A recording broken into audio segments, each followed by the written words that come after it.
نماز شروع کرنے سے پہلے ہر مرد عورت کو ان 6 باتوں کا خاص کر کے لازمی طور پر خیال کر لینا چاہیے۔ ان 6 باتوں میں سے اگر کوئی ایک بات بھی بھولے سے چھوٹ گئی یا جان بوجھ کر کے چھوڑ دی تو نماز ہونا یا نہ ہونا تو یہ بات کی بات ہے، نماز شروع ہی نہیں ہوگی۔ نماز کے اندر انٹری اس وقت ہوگی جب کہ یہ 6 باتیں نمازی کے اندر پائی جائیں۔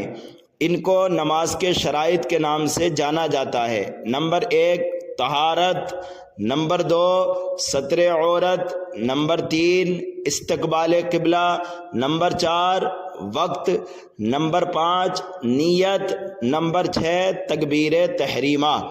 ان 6 باتوں کا پایا جانا نماز شروع کرنے سے پہلے بے حد ضروری اور لازمی ہے۔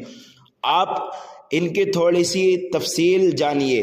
نمبر 1 طہارت، یعنی نمازی کا بدن، نمازی کے کپڑے، نمازی جس جگہ پر نماز پڑھ رہا ہے اس جگہ کا پاک ہونا، اور وضو کا صحیح ہونا اور غسل کا صحیح ہونا۔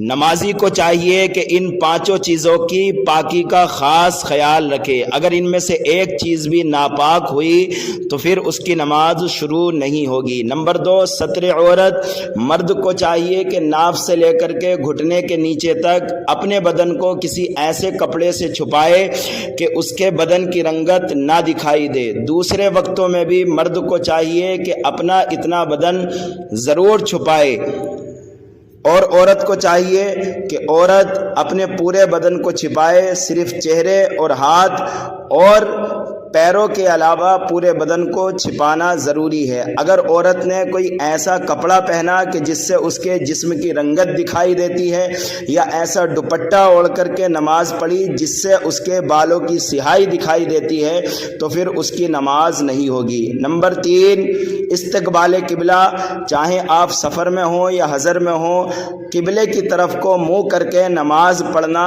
یہ نماز کے شرائط میں سے ہے۔ نمبر 4 وقت، یعنی جیسے ہی نماز کا وقت شروع ہوگا آپ نماز پڑھ سکتے ہیں۔ اگر آپ نے وقت شروع ہونے سے پہلے نماز ادا کی تو آپ کی نماز ہی نہیں ہوگی۔ نمبر 5 نیت، نیت یہ دل کے پکے ارادے کا نام ہے۔ آپ کون سے وقت کی نماز پڑھ رہے ہیں اس کا دل کے اندر ارادہ ہونا، پختہ ارادہ ہونا، یہ نماز کے شرائط میں سے ہے۔ نمبر 6 تکبیر تحریمہ، یعنی اللہ اکبر کہہ کر کے نماز کو شروع کرنا۔ یہ نماز کے 6 شرائط ہیں۔ انشاءاللہ نماز کے فرائض بھی